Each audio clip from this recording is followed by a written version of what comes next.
Hey folks, how's it going? It's Monday playing Minecraft, having a nice chill Monday. Hope everyone's had a good weekend. I'm playing on the Minecraft server. Just me today, as Jeffrey's not feeling too great, so is not on. But, you're welcome in. Hang out, lurk, chat.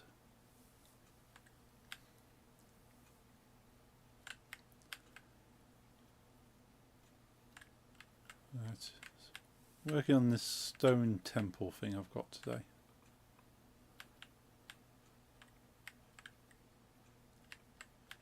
Did accidentally make a hole. Oh, that's okay, didn't damage anything.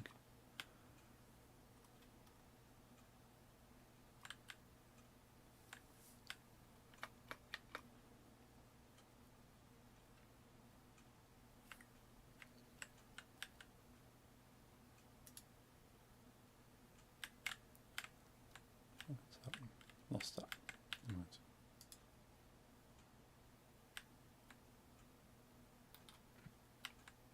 Ah, yes. I had to speak Dutch to Lisa. Ah, it's okay. It's an interesting episode because this girl was like really hurt, and all her support was coming from this one person that lied about basically everything. It's not even the same anything. Just think about it. Appearance, name, age, gender, location. Just the whole thing was so fancy, a lie. Yeah. And she's really like, I haven't seen someone cry this much in a catfish episode, and people cry during catfish. Yeah. She's like completely being destroyed by the only support being the fake. Yeah, I suppose you kind of you feel like you've met somebody that's on your level, that you understand them, and sort of and they understand you because you have things in common, and then to find out this person doesn't exist. Same. Yeah, yeah, it's got to be devastating. Like it's hard enough, say if you get like ghosted, where you think you have a connection with a person and they just suddenly disappear, they block you. But at least you know that person was kind of real. Well, I want to open your. I want to open your Twitch, but it locked me out. Oh, that's not very nice. Like not things like.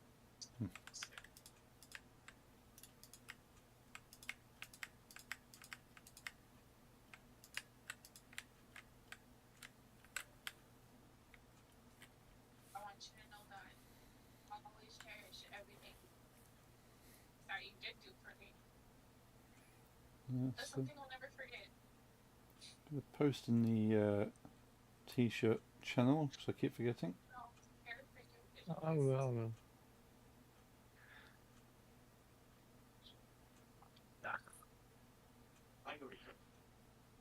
Yeah, that's a cool one. I like this one. Oh, sorry, I wasn't laughing. What did I want to laugh? Okay.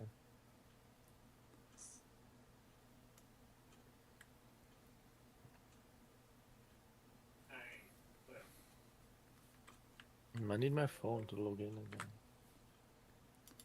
Ja, ik heb mijn Twitch helemaal uitgelogd door de window. Ik vind het onaardig trouwens. Ik vind het onaardig. Ja.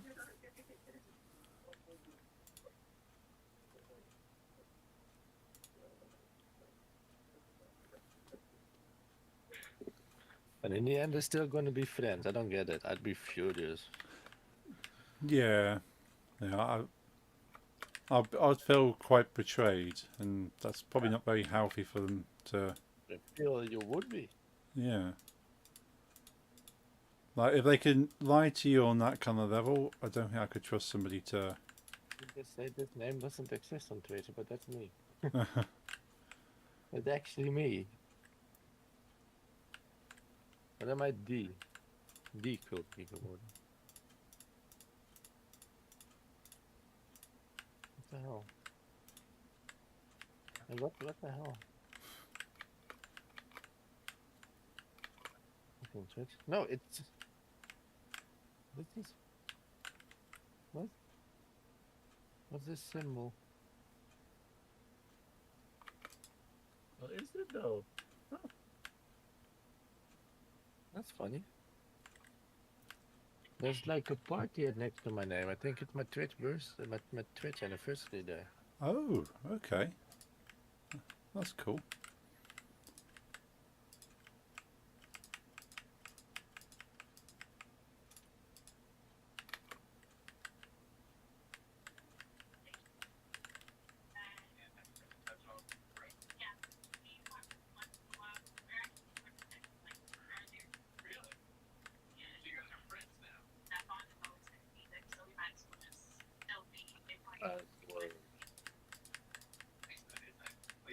It's not Twitch on this device. Fuck.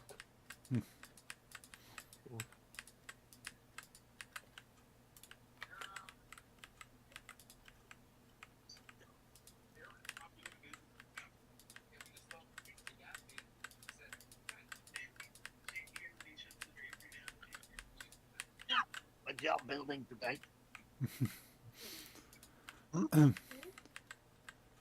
This is a big stone pyramid temple. Temple.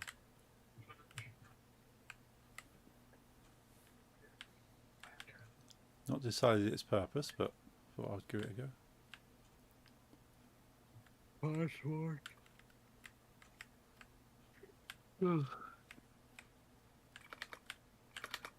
Yeah, Twitch is on the Mac. Nice. Are you serious?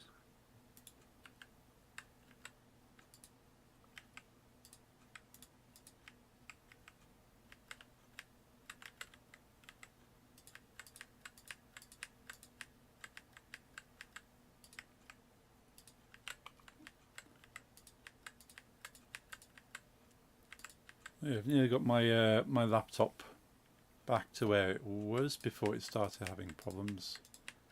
Turns out it was the SSD drive that was causing it to crash. Right? It kind of still works, but I think when it tries to access it, it just like stops working. And like I plugged it into a USB to use it as a USB drive now, and Windows keeps saying that the USB disconnects and reconnects. And I think if it was doing that as my main hard drive, then Windows was going to crash.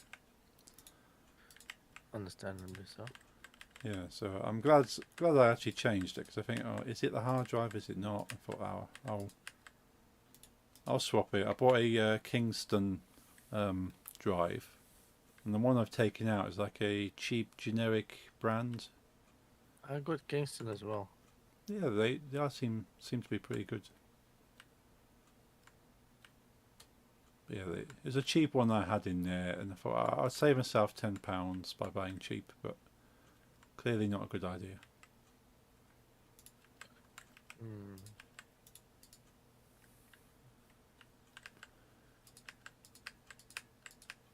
Alright. It's doing well though. This laptop originally had Windows 8 when it was first bought. It's still going.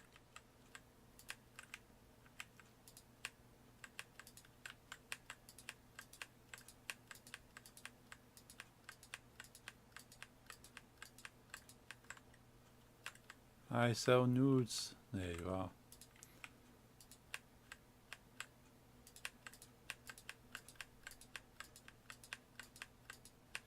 Yeah, it works now. Awesome.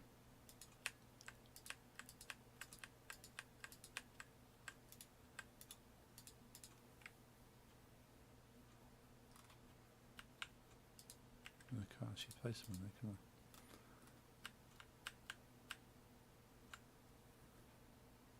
Hey Larry, how's it going? Want to buy with Habbo credits?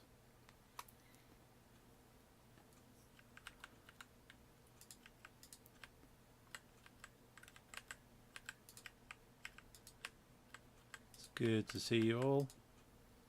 Our Final Fantasy currency, and we have a deal. Like it. Is it still Gil in Final Fantasy? I think the last time I played Final Fantasy it was Gil. Yes, but that's not the currency I'm talking about. Ah, Talking about Preta or something. That's the currency you need to buy with real money to buy things from the DLC store. okay. So yeah, it's the real money to in-game currency. Yeah, and like if you want to buy items in game, then it's a guild, yes. Ah, cool. Like the web store currency. Gotcha. Because they do that on purpose. Then they sell you a skin for for the, let's say the equivalent of €8, but they only sell them in packs of the equivalent of €10. You know, that's how they get you. Yeah. So, yeah, so you always have some left over. And you have to top it up to buy something else, and you got more left over.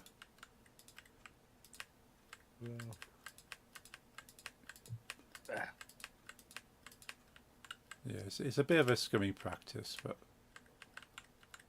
They all do. yeah, they all do it. Us gamers still kind of go with it. No man, free record shop points is my last offer. Yeah, only Dutch people would get that, I guess. Okay. Free record shop was a chain of I've told you about it, I think, of Dutch like media shops like with CDs, DVDs, video games. Oh yes, I remember now. They went bankrupt. Ah. Okay, I get that now then.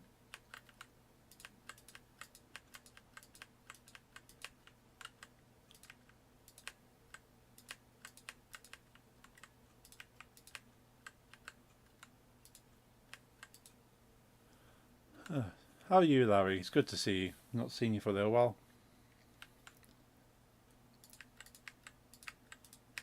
Hope life is treating you well.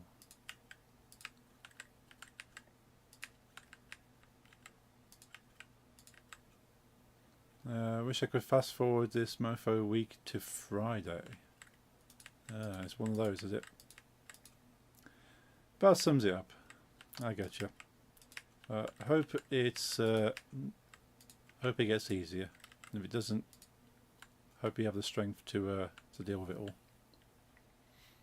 How are you, HD? Pretty good for Monday. A little bit tired, but I'm less tired than I am some weeks, so that's a bonus.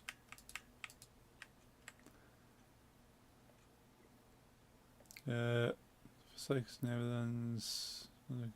Oh, I can't read that. Ignore Dutch. it. It's a story about my backyard. I told you already. Okay, But it's easier to type in Dutch. of course.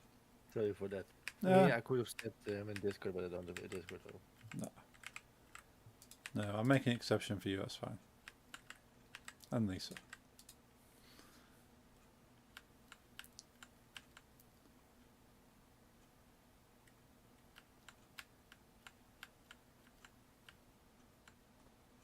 Sorry for the Dutch. That's Dutch. Yeah, it's fine. I was That's- impressed, you know. Yeah, there's more Dutch speakers in my chat than there is English speakers. So by majority, it's a Dutch chat. Yes, I mean, if you can hear my voice through his stream, like the thing with Brian was he was very strong, but he didn't like he was a bit chubby. But this guy, he just looked, you could see, like he was droog, strong. Do you speak other languages than English? I barely speak English. Yeah, I know some languages you speak beside English. Yeah, C++.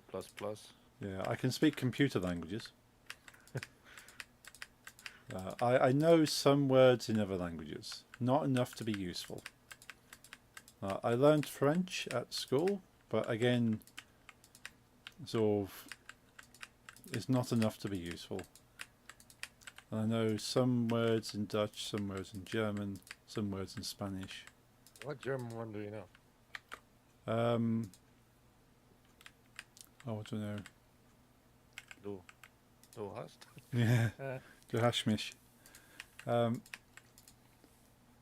It's a very nice language to speak. If you could instantly learn language right now, what language would you choose? Good question. Good question. Hey, E. For me, Baxter, how's it going? Good to see you. or whatever those Africans do, like Oh yeah, tongues. I'm not, you know, tongues is the Christians. Oh, okay. So, you know those tribal African people that do it, Yes. know? Yeah.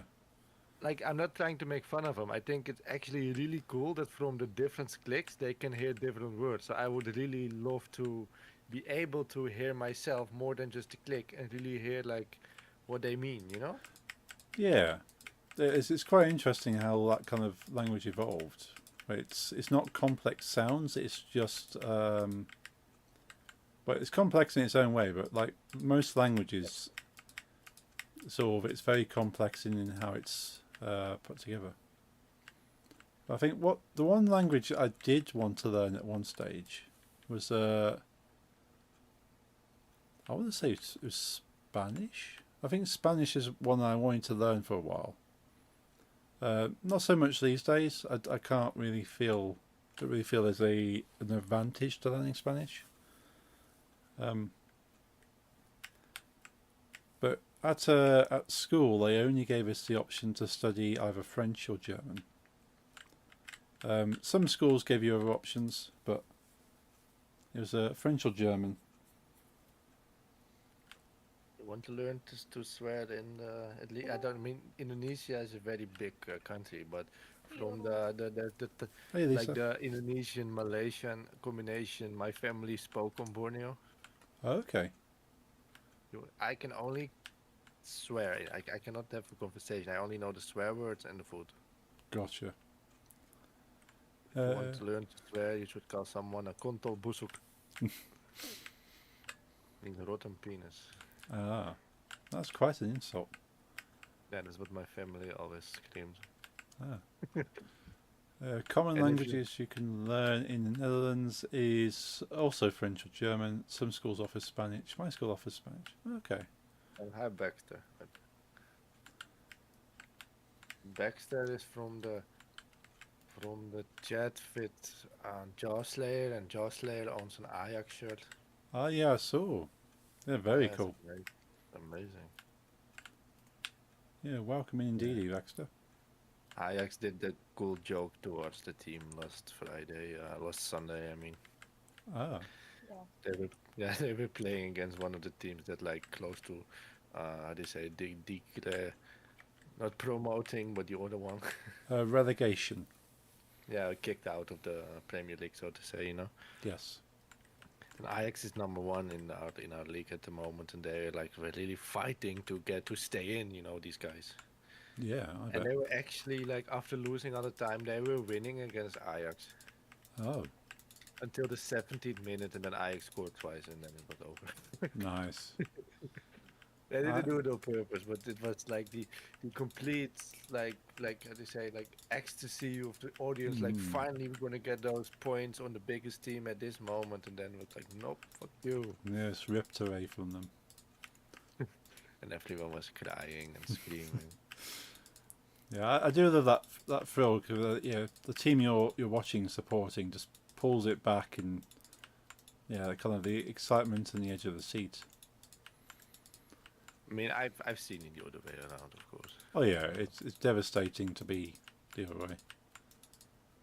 Yeah, I mean, I don't want to talk about it much, but I remember Ajax being like 99% sure going to Champions League final against Tottenham, and Tottenham scored like 3 times in the last 10 minutes and it was over. But then Yeah. again, Tottenham not so good now, so yeah, they're not great now, but neither is Manchester United. No, Manchester's not been great for a while. But West Ham is also really close to getting kicked out Premier League. I saw they're like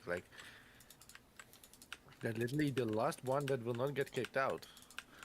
Yeah, it's If some things go wrong, they could get like passed by the one below them.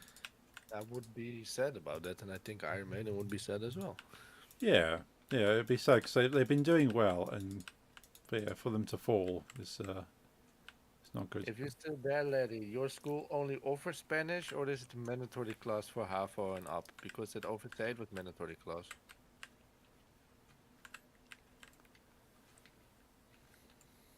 Yes.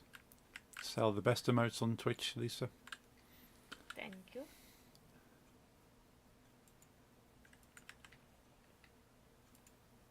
No, German, French, and Spanish. All for it. All three mandatory, okay.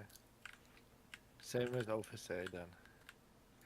Because at overstay some languages were optional. I remember they gave like the option to do final exams in them, even though there weren't like dedicated classes. There still was option to get it through like a cursus and then get it as a thing. And one of them was Russian, and one of them Oh. was Frisian. I remember, which is Interesting.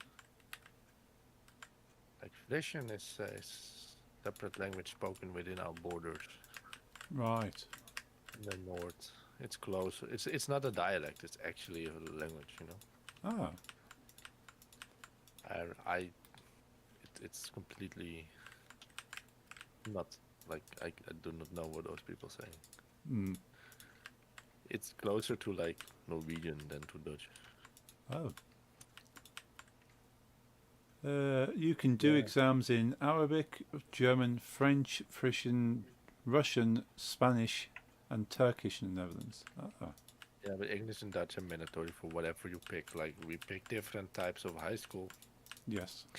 and some that you can even skip math or whatever. But whatever you do in this country, you need Dutch and English. Oh wow. There's no way around that. I mean, Dutch is quite understandable though. Yeah. And I suppose it's Even though South English or yeah. I suppose that English is kind of become more of a universal language for some countries. I mean,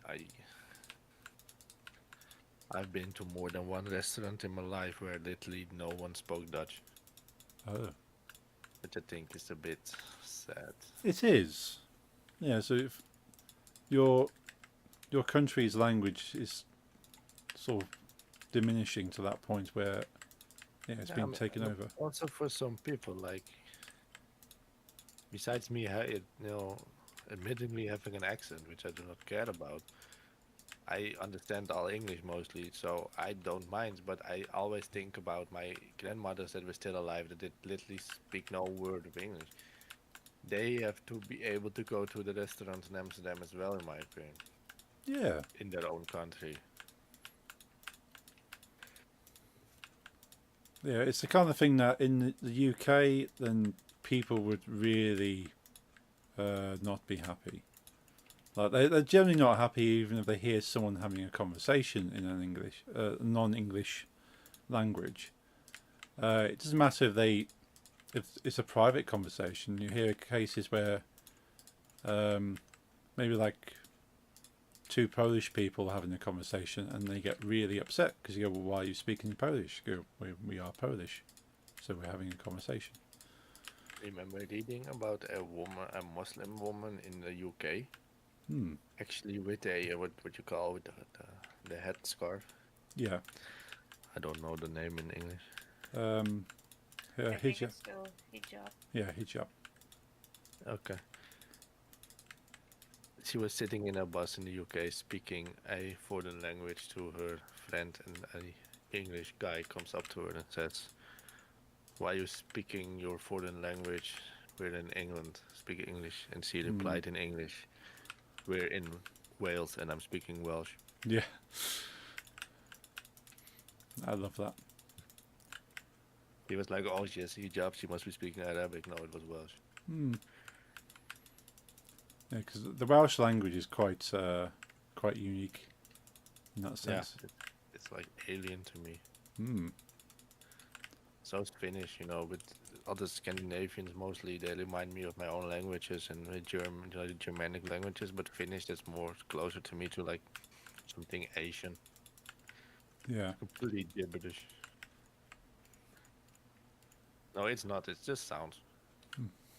Dutch is that big of a problem. We have 2 less Dutch teachers. Nobody studies Dutch anymore to become a teacher. I don't believe Welsh is a real language. I think they just make all shit up just to fuck with us. You crashed, Nick?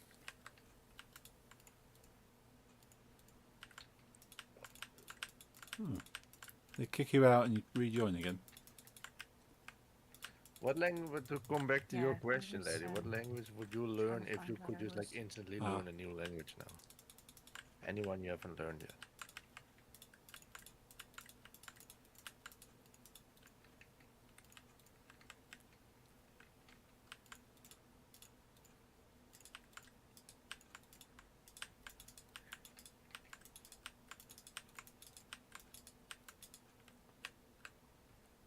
Would either go Hindi. Hindi or Italian. Oh, nice. Hindi. I mean, I mean, no, we cannot discuss this now, especially not in someone else's stream. But you know why I'm surprised about Hindi with you?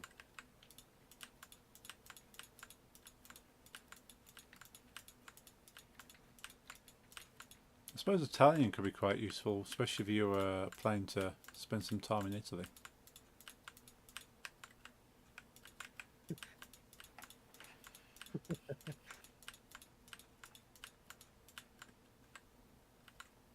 I think my uncle speaks Hindi, but I think he was brought up in one of the other ones, like Punjabi or something. Ah. Yeah, India is a big place with a lot of. Oh yeah, I didn't understand quite how big India was until I flew to Thailand and just waiting for the plane to kind of clear Indian airspace was like several hours. India is just it's bigger than Europe, I guess, and Europe is a continent. Yeah. I think like the three main languages are Hindi, Punjabi, or English, and then besides that, there's like a whole lot of other languages or dialects. That, in the north, the Muslims speak Urdu, Yeah. Ah. and I think the Sikh have their own language as well. They do. I'm not too familiar with those kind of languages. It's not something you tend to learn about, certainly in England. And in should Goa, do, they right? still speak Portuguese. Hmm.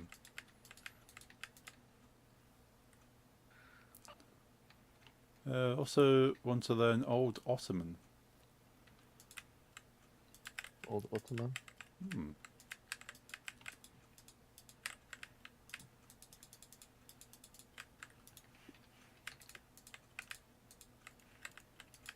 So it'd be interesting to learn kind of languages that aren't really active as much. So that less active than Dutch. Esperanto. Yeah. I never really took off. Hmm.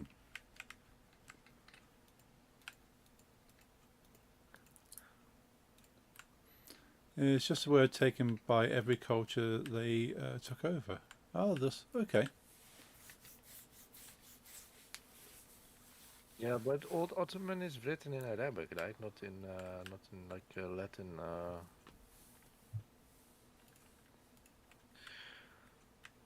Because the Turkish people, they decided to become a Western. At least Ataturk decided to become like we're not a Muslim country anymore. We're like Western. Okay. So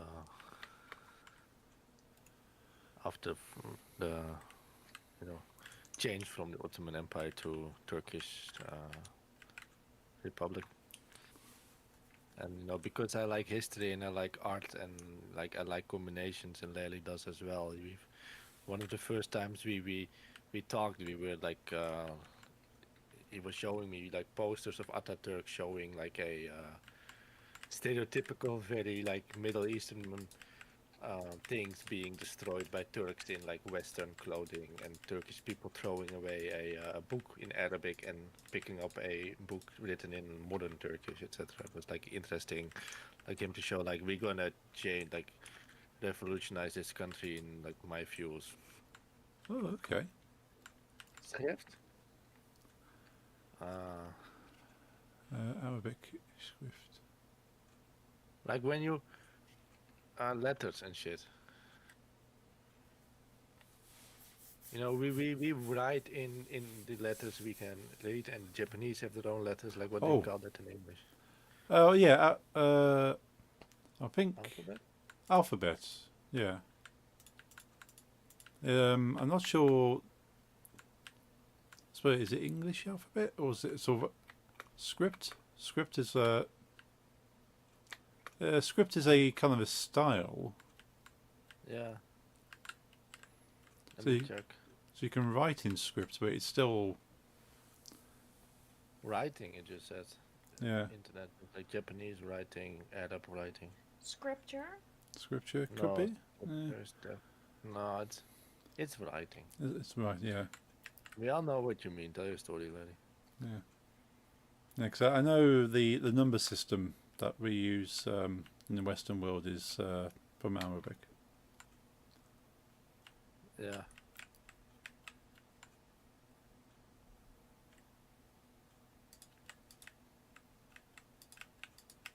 Yeah, it's a good propaganda poster. We like those, and we like the Soviet Chinese cooperation posters. Ah, yeah. I did not know. There's a grass called pampa grass. Yeah, I know pampa Oh, grass. It's funny. With the like the old Soviet Union and Chinese communist parties, they were very how do you say, not open-minded. Yeah. They're not very nice to diversity in their country with different ways of thinking or lifestyle. Yes. And homosexuality was definitely not accepted in those countries in the 50s. Oh, definitely not. But they made like these cooperation posters between like a man that's then symbolizing the Russians and a man symbolizing the Chinese, and they're like, it's really gay. Hmm. And I just think it's so funny that they probably don't see it themselves because it's so not accepted in those countries. But when you look at it with like our eyes, then you see like this is like very like homo-romantic art. Hmm. It's glorious. Japanese propaganda for World War II is really weird, which is why is every country drawn as a kid? I don't know, but Hmm. I don't know. It might be like being propaganda, it's showing them as superior, maybe. If you're saying every other country is young and inexperienced. What I always found interesting, but when you read into it, it's kind of understandable that the Nazi Germany propaganda posters of the US always showed them as the Ku Klux Klan. And nowadays, I think that's like the general racist things like, oh, Nazis is cool, or Ku Klux Klan is cool. But Hmm. back then, even though they were both like horribly racist, there was still a lot of like opposing ideologies where they still be like not accepting of each other. Yeah. I forgot you can also do exams in the Latin and Greek in the Netherlands. Oh, that's cool.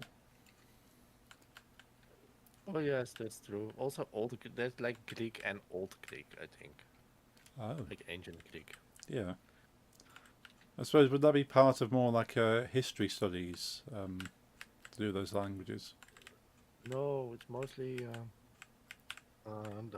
medicine. Oh, yeah. Okay, that makes sense. I know a lot of medical kind of terminology is borrowed from Latin and Old Greek. No, not history. Lely didn't get those languages, and he studied history. Okay. No, it's mostly for the doctors. Yeah, that makes sense.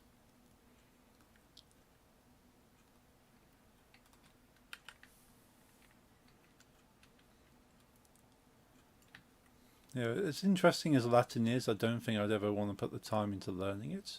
But I find Latin interesting as a language, but yeah, it feels like too much work. That's since we have like Latin and Old Greek, Lely. Does Turkey have an option for Old Ottoman language? in like college and high school?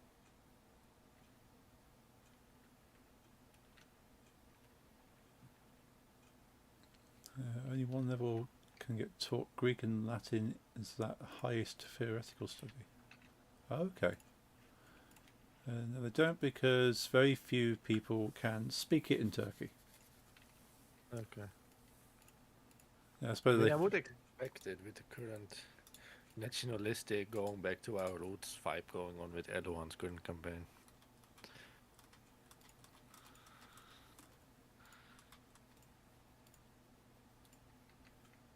If you want to Germany learn does it. Ottoman, can learn it in Germany. Oh, I mean, the last ally of the Ottomans was Imperial Germany in 1914. So it does make sense. yeah.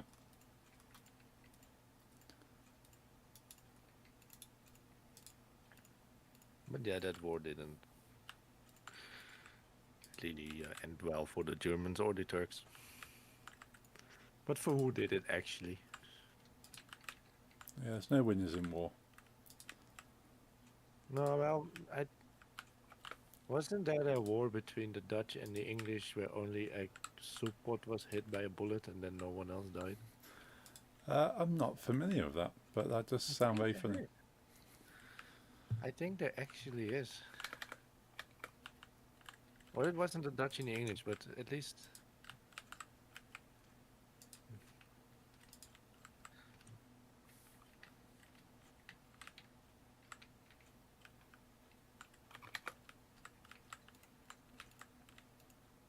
Cattle War. Oh no, it was between the Dutch and the Austrians. Ah, And it was like a dispute about some things, but no one really fought, and then there was one shot fired and a soup kettle was hit. Ah. That's it.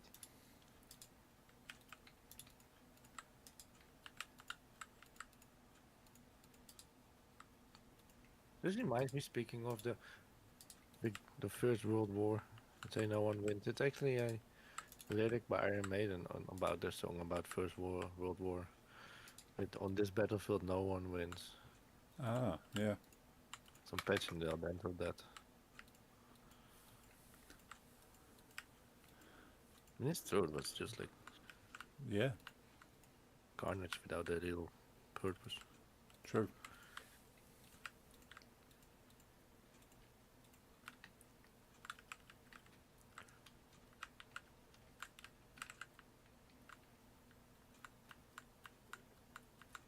Yeah, what war isn't? I mean, we still need to do a punitive campaign against Belgium. I like in Amsterdam, we have this museum about our naval history Yeah. because we were a very big naval state with a like very famous navy and stuff before we lost being a very big colonial. Yeah, we still were, but we had a good navy. I mean, the English are well known for their navy. You know, Britannia rules the waves, and we Yeah. won 3 out of 4 sea wars. Hmm. The Dutch have good navy around 1700 and stuff. Yeah. And I remember this, it's filled with paintings of Dutch battles with ships, you know. And I remember this one painting where the Dutch captain, he put his pistol into like a barrel with gunpowder Right. while some soldiers rush in, and he, like, the explanation underneath the painting was like, this is the Dutch captain on this ship, you know, names I forgot. Hmm. And he decided to blow up his whole ship instead of surrendering to Belgians. Yeah, that's fair. And even as like a 10-year-old, I was like, I get it. Mm. Like, I wouldn't surrender and like admit defeat to the Belgians either. Yeah. Understandable. Belgians speak so weird. Do they die? Yeah, they do. Ah. It's like, how to explain? So I know they have elements of French in certain parts, don't they? Like half of them speaks French, half of them speaks a variation of Dutch. It's like Canada, but it's ours. Okay. But their version of Dutch is like, It's like I don't know. drunk I Dutch agree after with not what sleeping. Larry said. Drunk Dutch after not sleeping for 3 nights. It's kind of like, you know, it's the same language, but if people speak too fast, you don't hear it. It's probably like an American having to like talk with someone with a very heavy Scottish accent. I mean, it's Gotcha. both based on English, but Yeah. it's quite far apart. Yeah, there's some common ground there, but it's still hard to understand each other. Yeah, typing is like text is better. Yeah.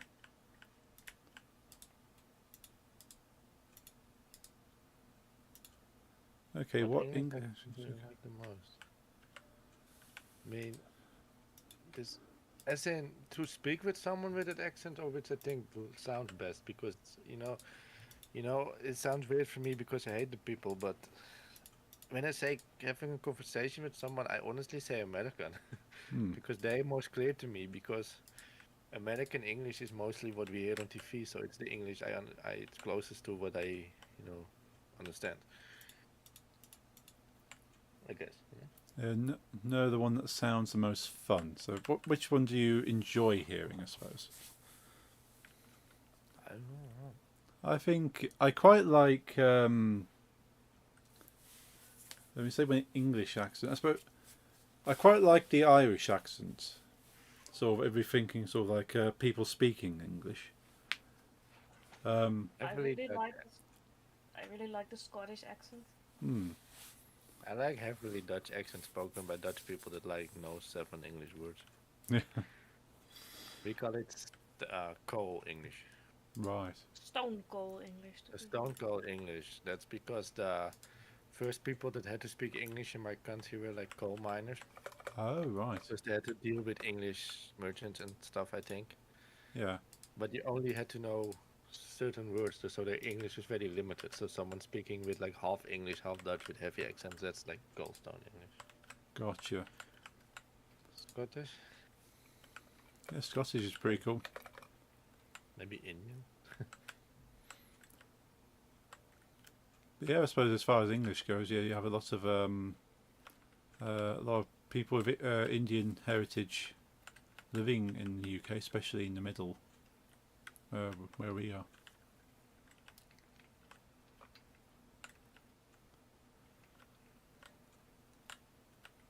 Like I said, most Americans I can understand, but like London Cockney and I don't.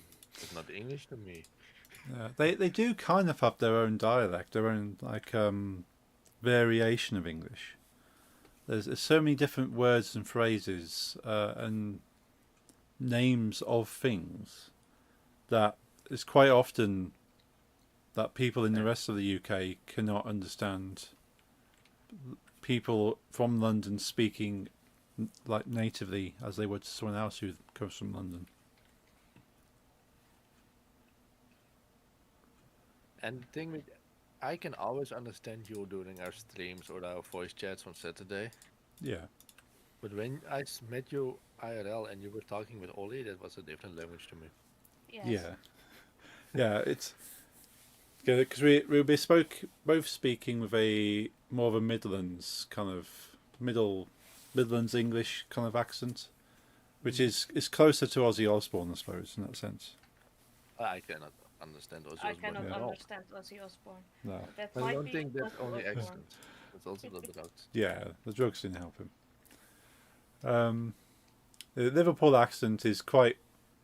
The Liverpool accent is quite fun and frustrating at the same time. 'Cause it's fun to listen to it, but frustrating when you want to try and understand it.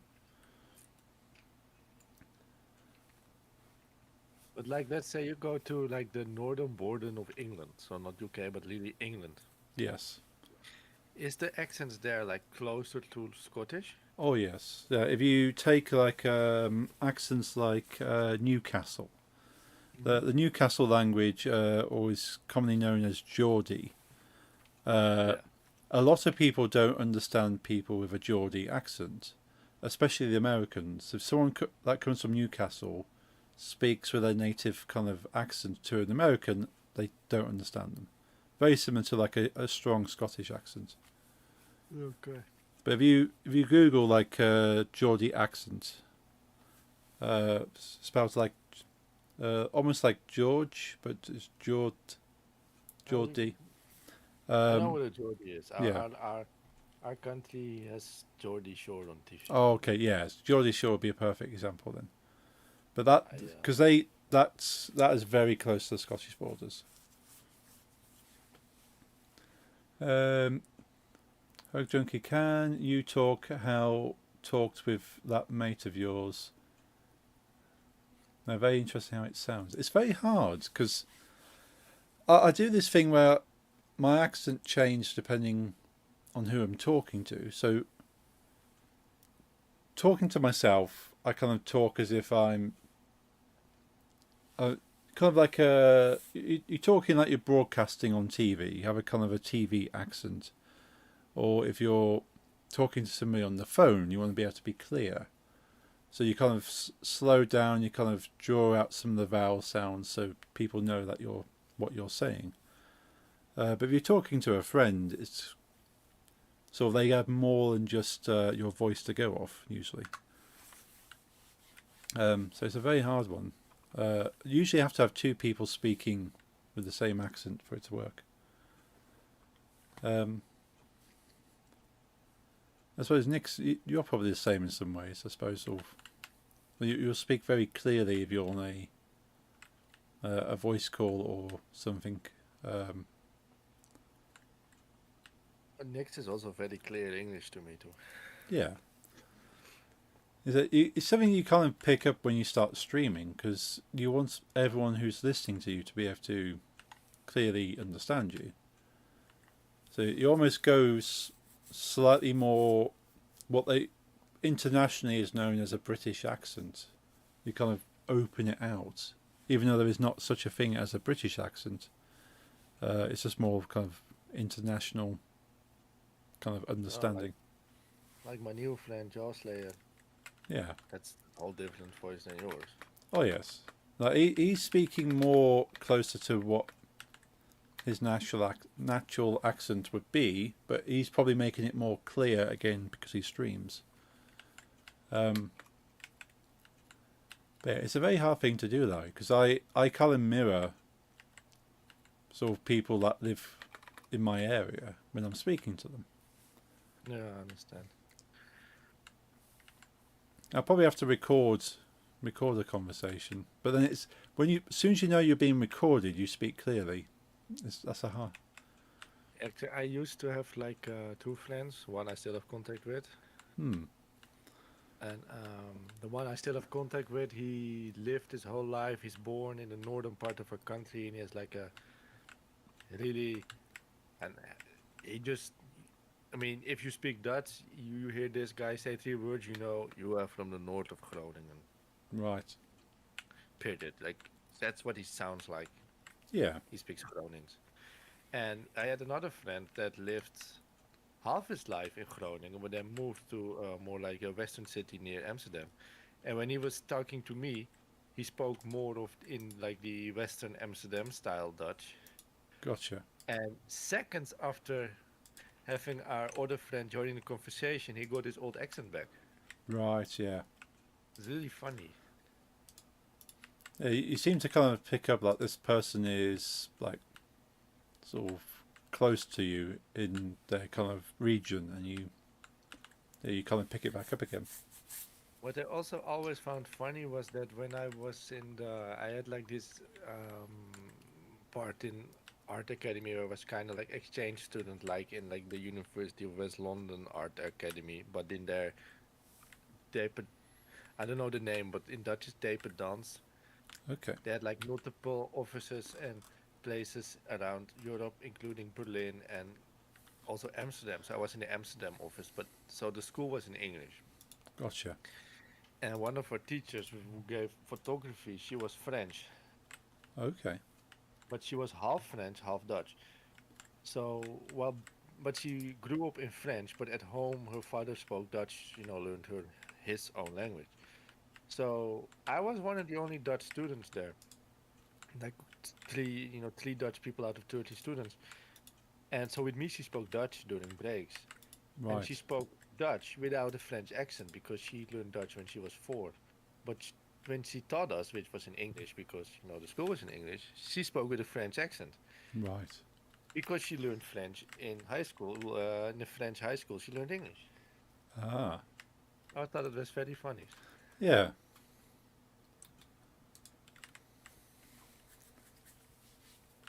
What's going on here?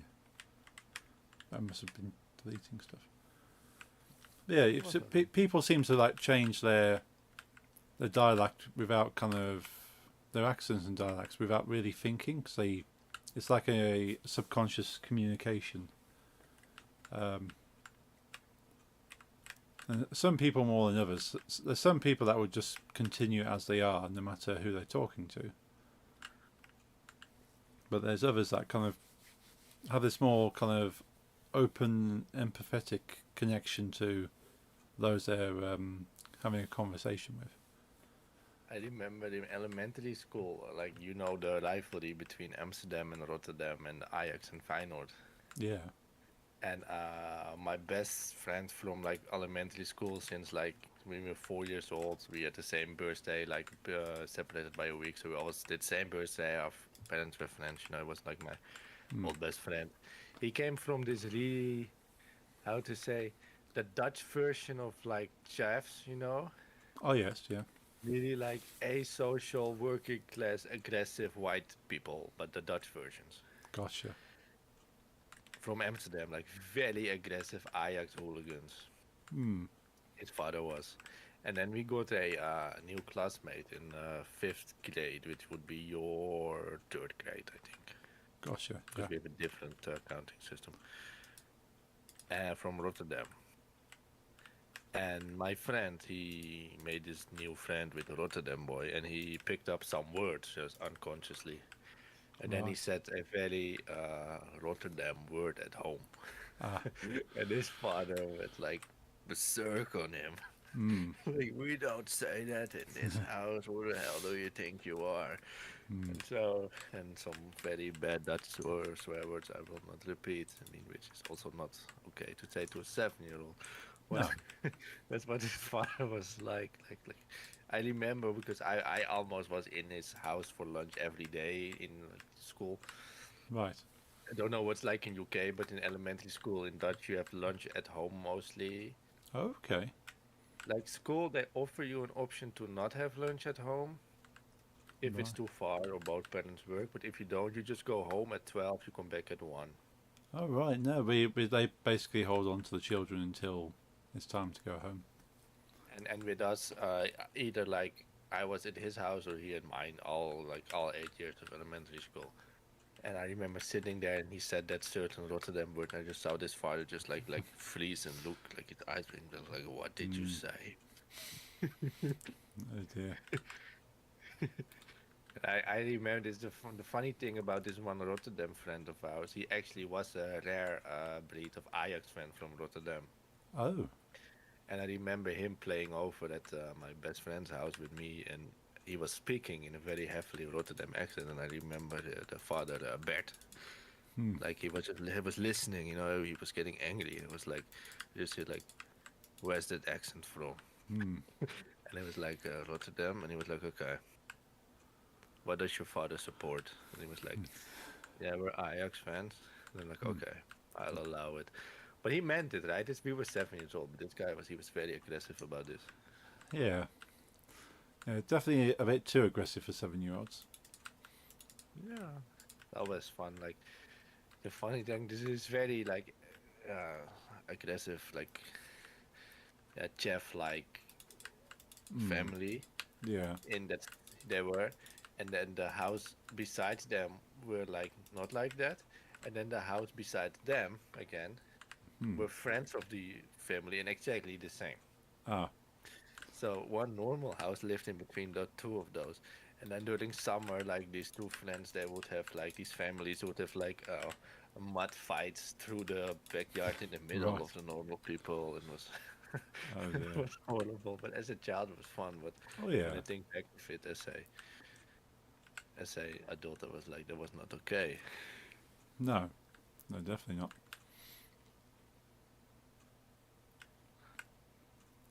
I remember going to like from high school, and then his father would like ask us to bring him like 4 kegs of beer when we would walk home and shit. Yeah. And back then it was allowed. You're 7 year old, you get beer, and then they said like, why are you buying beer? Oh, my father needs beer, and I'm like, okay, Yeah. but not allowed anymore. And most of the time it was like that, I guess. Hmm.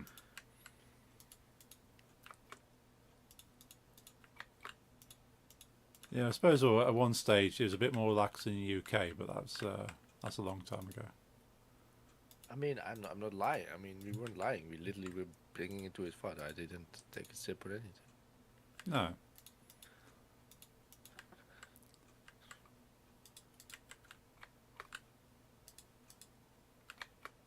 Yeah, even though the boy was an Ajax fan from Rotterdam, my friend was not allowed to copy his accent. Ah. It was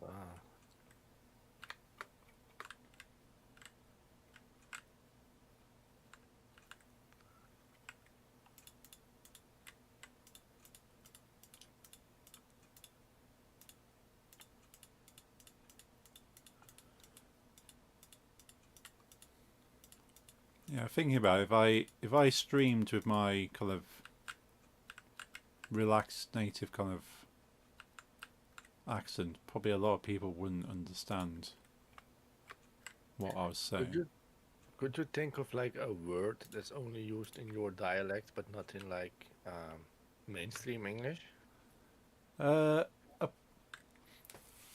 the thing is, sort of, you think that all words are used in mainstream English until you find out they're not. I don't think it's anything that's specifically unique in the word itself, but I found out that like traffic roundabouts, where you have the roads coming together to a circle. Yes, yes. Yeah, so apparently only locally, they're known as islands, like a traffic island, and as in like an island of land. But I found out fairly recently that it's unique to the Midlands to call them islands. They're not. They're kind of internationally known as, nationally known as roundabouts. But yeah, it's only locally that we know them as islands. That kind of shocked me. But No. you can understand why. But apparently it's just a local thing to call them an island. But I don't think. There's certain words that are quite words and phrases that seem to be more unique to Birmingham. Not necessarily sort of across the whole of the Midlands, but more the Birmingham city itself. And I think they use the word bab quite often. Which I think is a short for like babe or baby, or as a term of endearments, like how are you, bab, or more accurately, you're right, bab. And then sort of if someone from Birmingham says you're right, bab, you go, they're saying how are you today. That's sort of quite unique for people closer to the city, but certainly not where I live, because we live too far away from Birmingham for that to be kind of a natural speech. Interesting. Yeah. But you can imagine somebody like Ozzy Osbourne sort of might say that with a slightly higher pitch on the tone. It'd be more natural for him to say, "You're right, bab."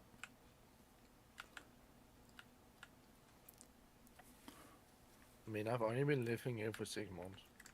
No, a bit longer now, almost a year. Yeah. And I still don't know the current dialect. Ah. It's like, for me, this current region, it feels like what I used to speak is like, let's say, regular like city like let's say West Coast Los Angeles English, then the Dutch version. I'm just saying something. Yeah. And what they speak over here is like Alabama redneck. Dutch. Right. Like very farmer like, redneck like, Yeah. rural. Yes. Okay. Yeah, it's Don't interesting. like. I feel like they do not really like vowels. Right. Yeah, I Yes. just don't understand the people here. Mostly. It's very hard. Yeah, I suppose yeah, it's certain kind of like more rural kind of language dialects kind of exist in the UK where it seems to be more commonly spoken by communities that were more kind of farmhands, farm folk. Maybe Yeah. it's kind of came from like different classes of society at the time, and that's where it kind of evolved. Whereas people in the city might have been had a bit more money, might have been a bit of a higher class, and their kind of accents reflected that. Umid is half right there. He's not American, but he does speak weird because of substance use. Yeah.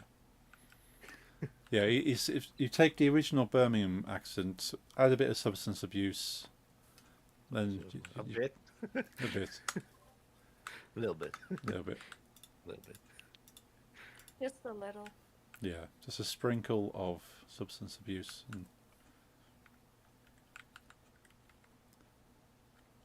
But yeah, again, that would be something you could easily look up. Is like the Birmingham accent, that British Birmingham, as opposed to the Alabama. And so that's quite unique for that area, and it's you kind of get elements in it of that accent across the general kind of area.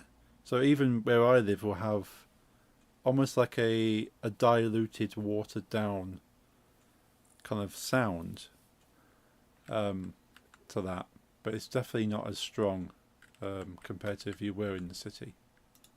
I think the easiest word to like for the difference to me is how they say foreigner compared to the normal Dutch word of that here. Okay. Like over here, they don't like Dutch has a lot of like ow sounds, Yes. and they don't really like that here. Then they make every ow, they make an u, and then they don't like the any.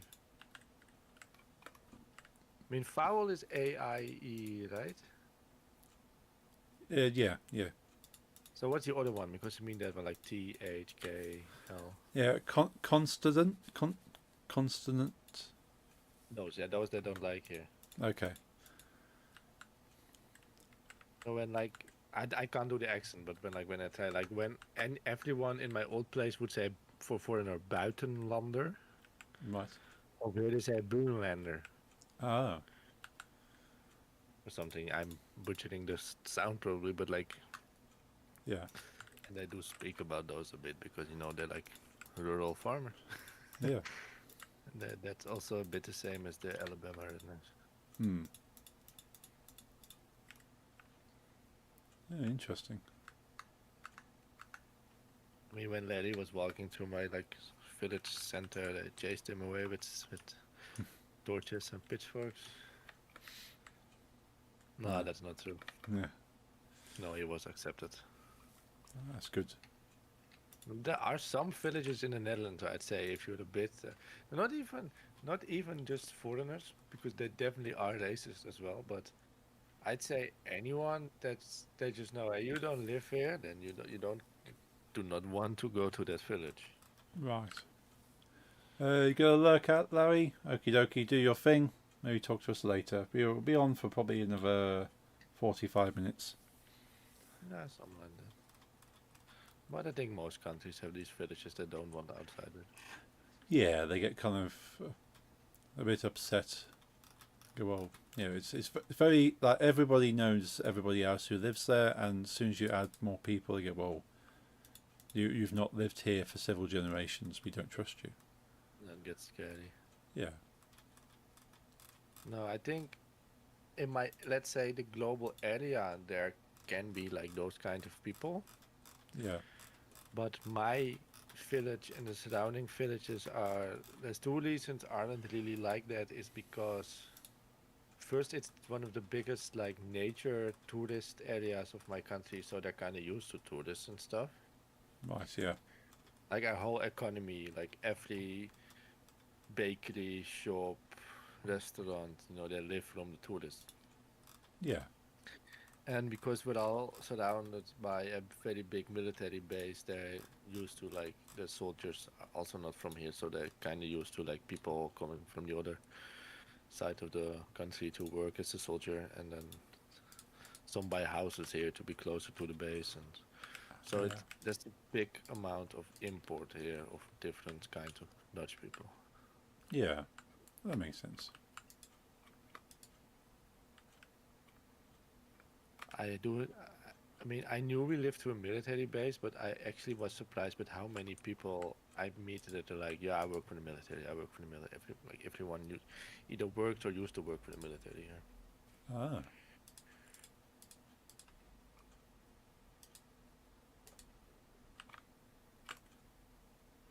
But I mean, when it's lunchtime, like it's a base with. I'm Google it.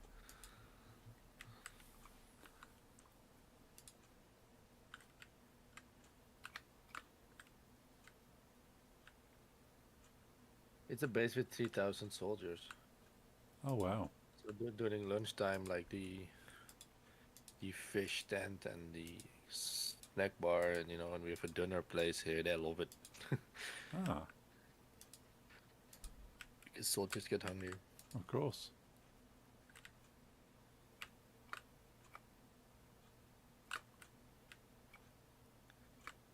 They never bother you, and that's good. Like there's tons of them. They never, no problems. Oh, that's good. Yeah, I know. Sort of.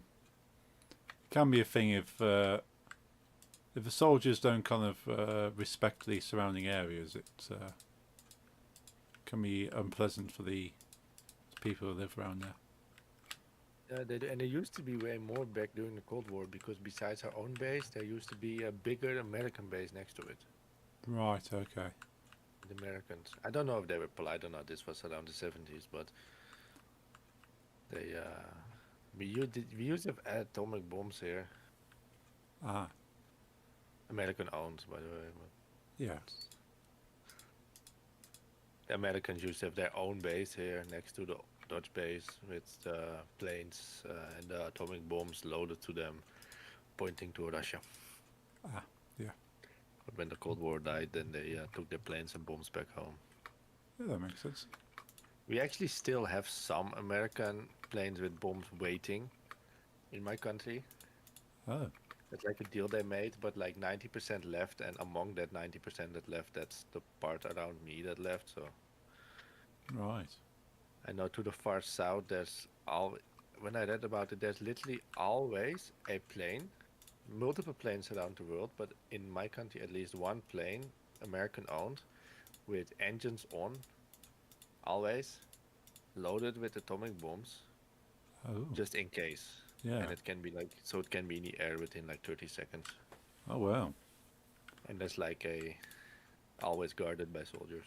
Yeah. And probably pointing towards Russia. Yeah. Yeah. I suppose that makes it. It's quite a good strategic plan, but at the same time scary to think about.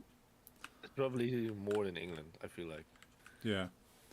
I know we have our main thing really is submarines. We have submarines in the water around the UK that at the when needed can launch. But I know the UK is one of the countries that actually has like their own nuclear arms. So Yes. it's France. Yeah. But I also believe that US still has some bases on UK soil also with their American bombs. Mm.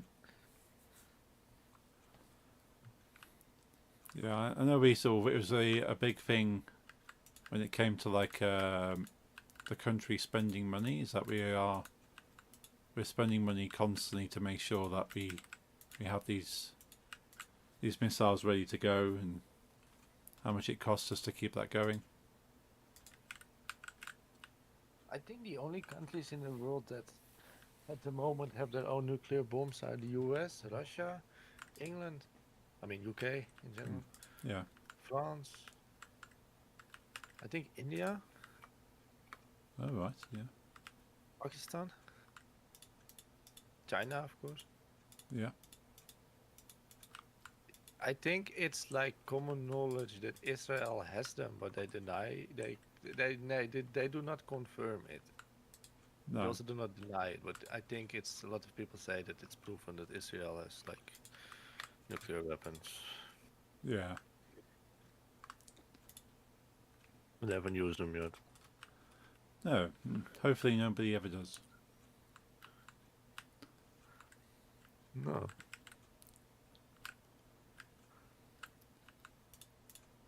I remember the Netherlands wasn't allowed to eat like lettuce for 2 years when the Chernobyl happened.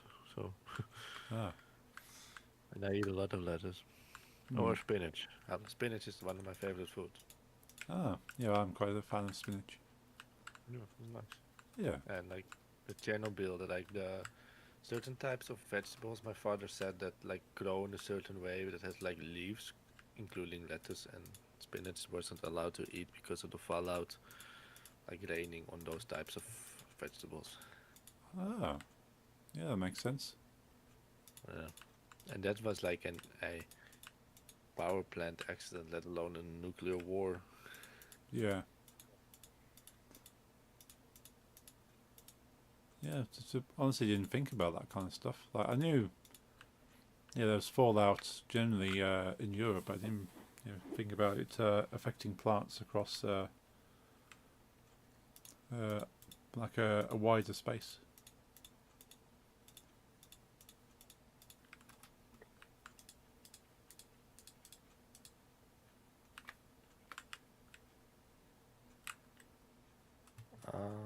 Nuclear war. Google tells me it's, yeah, I was right. Russia, US, China, France, UK, Pakistan, India, Israel, and North Korea Ah, yeah, all have their own nuclear arm. Let me think. At least I'm least afraid of India and Pakistan because those two only point them at each other. yeah, I've heard, not at us. Russia, China, is what fears me most. yeah. And US at the moment. I feel like US is not an European ally anymore. No, no, certainly feels that way. You don't do what they've done to allies. I like the comments he made that he felt the European Union was a direct kind of attack on America. Like the forming of the European Union. So, well, the only reason all the European countries got together was to be against America. Wasn't a EU formed after World War II kind of like the Yeah, pushing of America to get like a block against the Russians between them? yeah. It certainly wasn't to be against America. No, I feel like Trump never really read anything in his life Oh no, besides his own tweets. yeah, I don't think he reads them because they're always full of spelling mistakes. I suppose if he even did read them, I don't think you'd spot it. I mean, there was like this American ambassador that literally gave like a peace proposition to Ukraine, where Ukraine is divided between the English, the French, and the Russians, just like Berlin was, without asking the English or the French. And the fact that Russia gets like a peacekeeping force in Ukraine is weird in itself, Yes, especially when it needs to be joined with European nations. Like yeah. America thought this is the way. Hmm. Yeah, you have to kind of find it funny in some capacity because it's a lot of nonsense. Yeah, it's really weird. Honestly, all you can do is laugh about the situation. Yes. I mean, it kind of, left or not, it kind of like scares me because it reminds me too much of World War II, where it's two countries that were actually big rivals. You know, the Nazi Germany and the Soviet Union first joined together to like obliterate what's between them. Yes. And in this case, it's not Germany or Russia, but it's Russia and US, and the middle isn't just Poland, it's all of Europe, including me. Yes. Yeah. Very understandable. That's kind of how I feel about the state of the world right now. Yeah. Hopefully it's just all big talk and it's Yeah. nothing But serious happens. Those kinds of comments were also made right before World War II. True. This is very true. I suppose that's the scariest thing for Europeans is that this kind of thing is taught in schools and they know this was history. I think American children aren't told this as much. And I swear, like a week before the attack on Ukraine by Russia, there were like Dutch historians, like smart people that said this just cannot happen. He Yeah. would never do this. It would be a mistake. Why would he attack a country on European? Why would he start a big full-scale war? And a week later, it happened. Yeah. So now they say, yeah, but he won't continue after that. But you also, yeah, but the same people that say, yeah, but he would never cross the border with Ukraine. Yeah. I mean, there's Dutch people, rightfully so, I guess, probably in England as well, that are like, okay, Russia is bad, but I am not Ukraine, so why are we giving billions Yeah. in weaponry to them and not keep it ourselves? Why do we defend Ukraine and not ourselves? But like, I understand you Russia don't won't like. stop at Ukraine if they can But it's actually Poland. win. True. Yeah.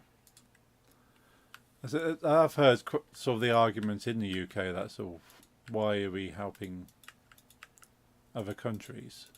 You feel well, yeah, they're our allies, and it won't, as you say, it won't stop at them. Like, okay, I get the arguments because a lot of money is going to Ukraine, but you just have to think for a second. Like, people said Russia wouldn't attack Ukraine. What happened? Russia did it. So Yeah. what makes them?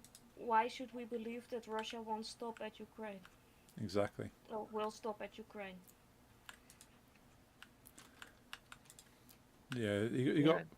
It's quite silly to think that it's just a thing between them two, because if they win one, they're going to try win another. It's not just like a thing between the two. They are also like when Biden was still president, it was also like pushing boundaries with US, seeing how far they could actually go. Yeah. Then China decided, okay, we're gonna do the same thing, but with Taiwan. But they didn't pull through. Yeah.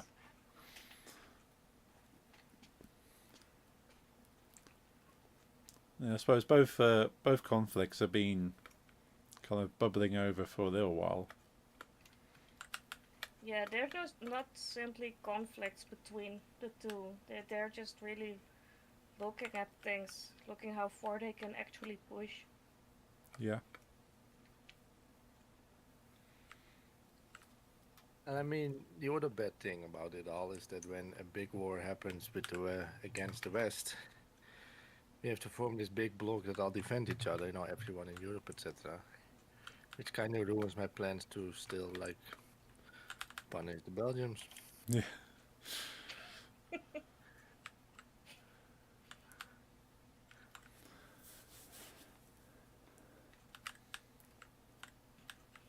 No, I just do not like our 100% loss ratio. No. But it could be worse.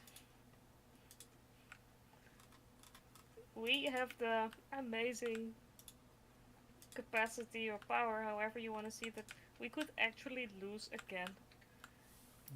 Yeah. Nah. I know nothing about like the Belgian army. Really, I don't even know if they have something or how many. But I do know that the Dutch can lose.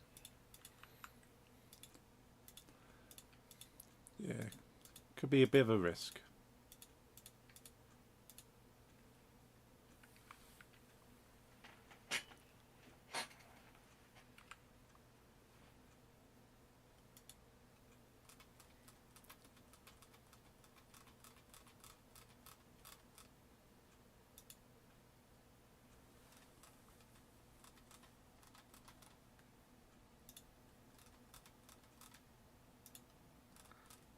Oh, no stream Friday? What, Friday just gone? You mean all this coming Friday? Coming. It's coming. There should be. Oh, let's have a check. I thought you was going to the car festival. The car festival is on the Saturday. Oh, I thought 3 days. No, that's gonna be on just on the Saturday. Because I think it typically the event goes on for many days, but we only tend to go for the one day.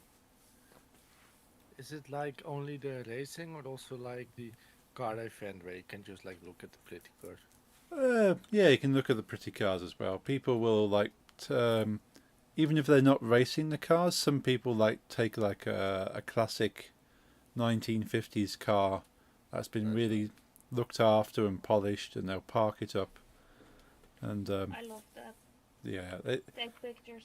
yeah, there's some great vehicles that they display there, and the ones that they've done the engines for racing, then you get to see these really nice looking cars, but then go really fast as well.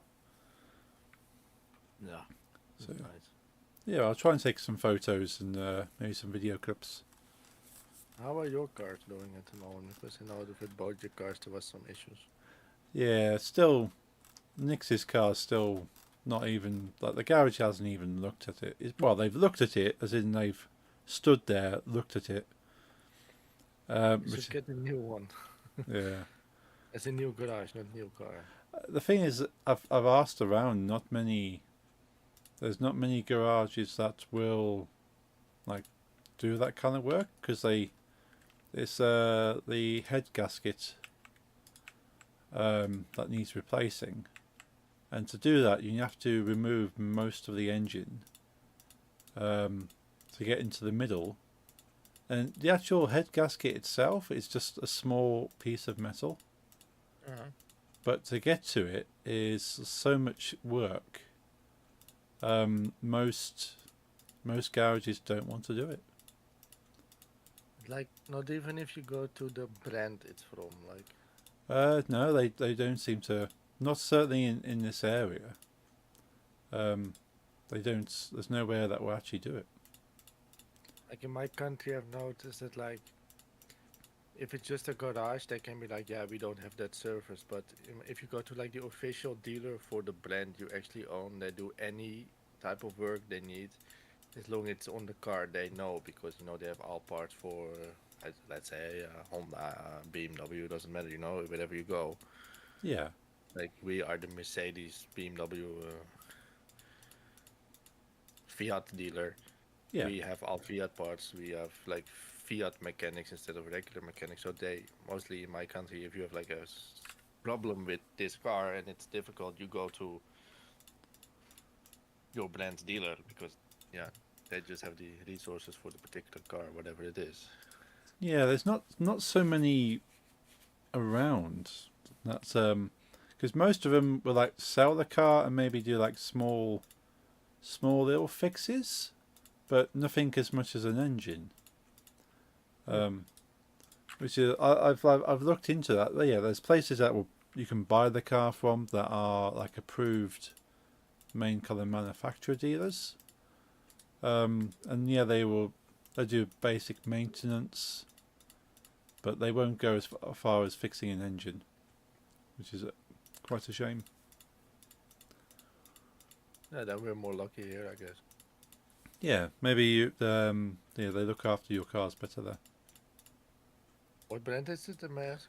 It is Vauxhall, which I think is Opel in some parts of Europe. I haven't heard of Opel, but not of the other one. Yeah, Vauxhall, is it VAUXHLALL?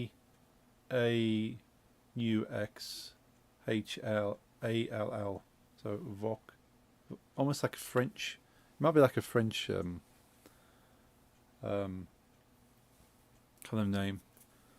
I've never seen one in this country. Ah. Yeah, I know in some parts of Europe they're known as Opel, but in the UK they're known as Vauxhall. Well, that's weird because they said it's a British brand, but Opel definitely is German.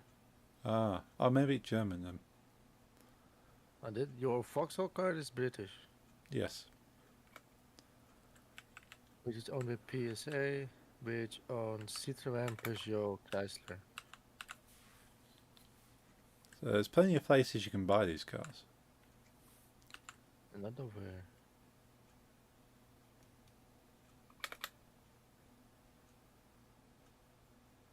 Like maybe if it's only a British market, let's say, I wouldn't be surprised if it's more difficult to get it back to Europe because you got to like mail all your cars. Hmm.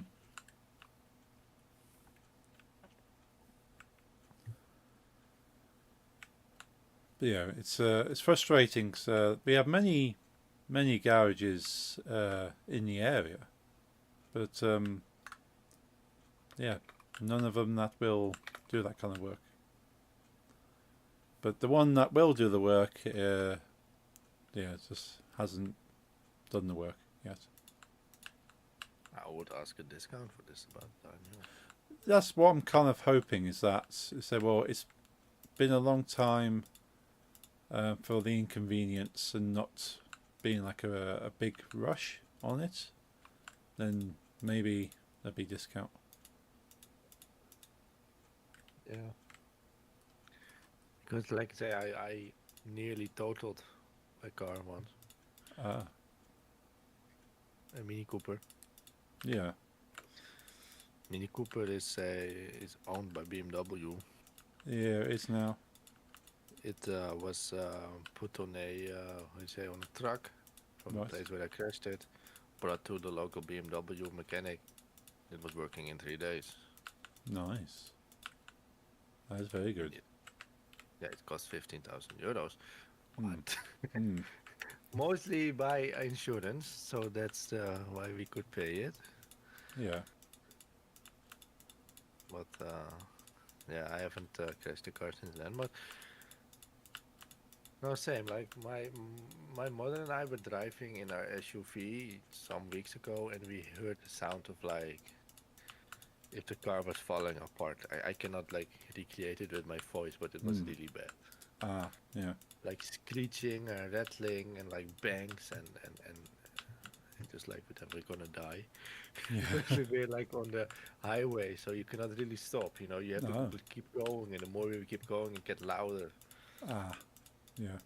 Then it stopped. Right. The next day it was worse, Oh, and then it stopped again. And then my father went to his office in Amsterdam, and then it was even worse. That you've been to Amsterdam, it's not a quiet city.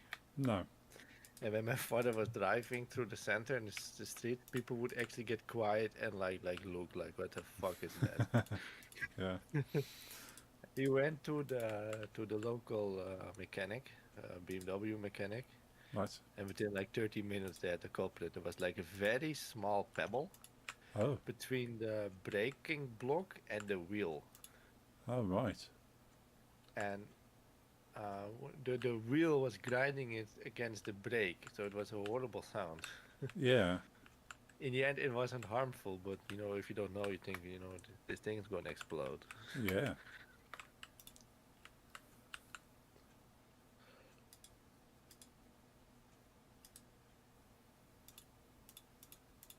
But yeah, too bad you don't have it like that with because it's not just, I just said BMW 2 times, but Hmm. it's the same with my when my aunt would have a Peugeot, you know, same thing. You go to Peugeot, you know, fix it. No, good. Yeah. And the car we had before the BMW was a Fiat, same thing, you know. Yeah. Then you go to Fiat instead of BMW.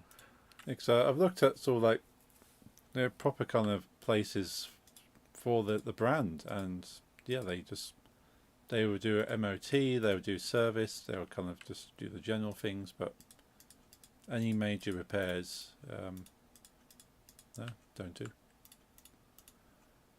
sucks. Yeah. like 'cause that's what I thought. I thought, okay, go back to the manufacturer. Then they should have all the parts ready and they can do everything they need to. But no.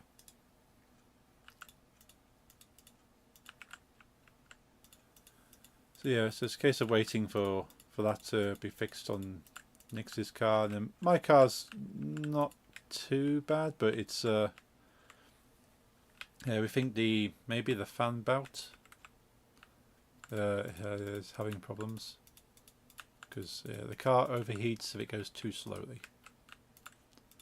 Then just drive fast. Yeah, which it's fine usually unless you're in a very busy car park, and then it starts heating up very quickly.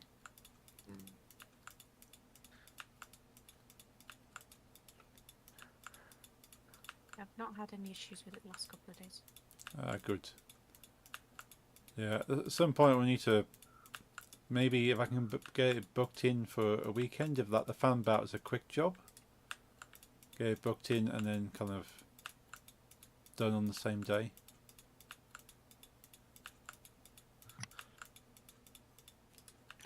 I once told you about my neighbor, his Fiat, that they completely took apart Oh right. because it just wouldn't work anymore. And at some point, they literally took out the ceiling and shit. Yeah. And in the end, they found out just the battery of the Oh. of the how do you say, the remote control key was just out. Oh no.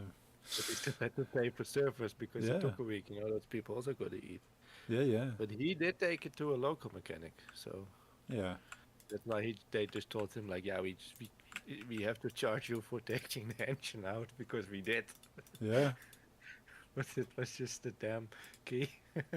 Oh dear. Yeah, that's kind of that's bad on the mechanic, I suppose, because they didn't check the key first. But then again, if you are the customer, maybe you should also check your key. Yes. And these people always have like unlucky things with cars. And then he had another car that was his first car that had like automatic seats instead of just like dragging it mechanically, but you just push a button and it goes back. Gotcha. And he went on like skiing vacation to Switzerland. And Oh. then the system broke and the chair could only go to the furthest in front, so like 20 centimeters in Oh, front no. of steering wheel. Yeah. This is like a 2-meter guy. So we had to drive like for the 16 hours to Netherlands with his knees next to his shoulders. Oh wow.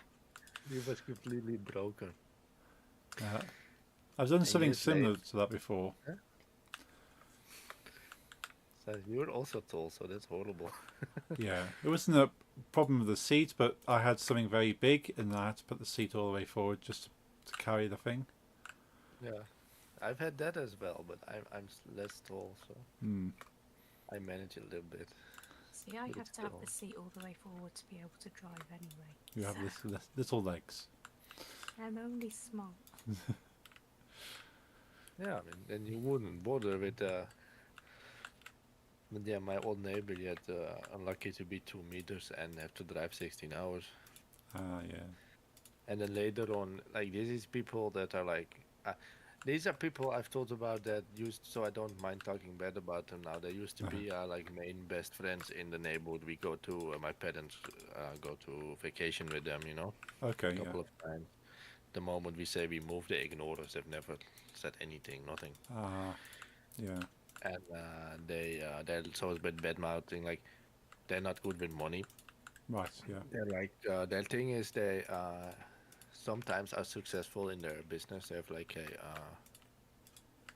a painting business, you know, paint houses. Oh, yes, yeah. Decorators. Yeah, and sometimes they're successful. They get a big job and then they're happy and they go big vacation, nice car, and then 3 months they just cannot find clients and then they're all crying and shit. Ah. And they just had a very good year. Yeah. And I bought a 19,000 euro, the highest end version of a Volvo. Oh, right. Quite pretty car. Yeah. I got it on the, let's say, 28th of November. Right. And the 1st of January it caught on fire because of firework. Oh, wow. Oh, dear. They're always unlucky. Yeah. Like the most expensive, I think it's with, yeah, I never drove a Volvo, but like with BMW it's numbers. Yeah. like 1, 2, 3, 4, etc. Yes. Up till 8, I think. Yeah. something like- Mercedes is like A, B, C, D till E. And I think Volvo is like tens, like a 10, 20, 30, 70, etc. Yeah. And they had like a V90 SUV or something. It was very expensive. But yeah, Ah. then it burned down. I'm gonna log off and say goodnight because I've got a headache coming on. Okay. I'll speak to you shortly. Alright. Nix. Yeah, speak to you Goodbye, shortly. Nix. Feel better soon. Goodbye. Night. Yeah, we'll go offline 10 minutes. Yeah. But yeah, my Yeah. car seems to be generally okay. And sort of, so Nix is borrowing my car at the moment. I'm still borrowing my mother's. But yeah, hopefully we all kind of change cars back by the end of the month, because the garage said. So I went to the garage and went, "Oh, how long till I can get this car back?" Right, yeah. And he said, "Well, the guy that was looking at it has had a emergency, and has had to leave the country to sort it out. So he won't be able to look at it until the end of the month." So Is that the country? no, he has family outside of the country, and there's a problem with family that he needs to work on. So Then I hope that's sorted real soon, yeah. yeah, he said hopefully by the end of this month. So that's like 15 days. Then we may have that car back. So I'm hoping for that. But they basically only have one mechanic that can do the one thingy. Yes. Ah, that sucks. Yeah, so you got one mechanic. 'Cause they've got like 6-7 cars with like one guy at the moment, 1 or 2 guys. And the one guy that was working on my car is not there. So it's like, okay, very frustrating, not happy, but especially when he told me many times when they phoned, say like, how long till the car is fixed? And he said, this week. And every week I'd call and said, yeah, car will be fixed this week. So it's like, okay, which week will it be fixed? Because every week we tell him it's missed this week. Yeah. So, but if he said, oh, it's going to take a few weeks, then I'd be, oh, cool, no problem. But it's like, every week is this week, so I don't trust him anymore.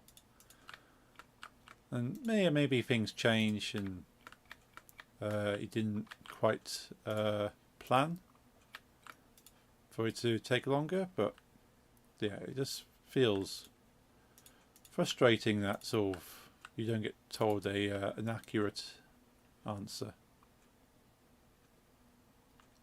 Yeah. Speaking of cars, what age did you start driving? Like, when did you get your license? Got my license at 20. I want to say 21, 22. I was quite. I think I was 21 Yeah, or 20, and one of the two. yeah. I was at least 21. Because I waited because I know, especially in the UK, it costs a lot of money to drive a car when you're young, for like insurance and stuff. Same here. Yeah, It's also gender based here. yeah. It used to be in the UK, and they've there's big changes in the law because it was unfair. So they kind of leveled it out a bit. So women used to get cheaper insurance, but then Same here. it didn't. It's not to say that some women would still have as many accidents. So they I changed the think law. It's not women and men if this, let's say, both have a 20-year-old license, but young men, like Yes. young boys, 18-year-old, 19-year-old boys have the most expensive insurance in my country because makes they sense. behave most reckless, they say. And it's all based on statistics, so it's probably true.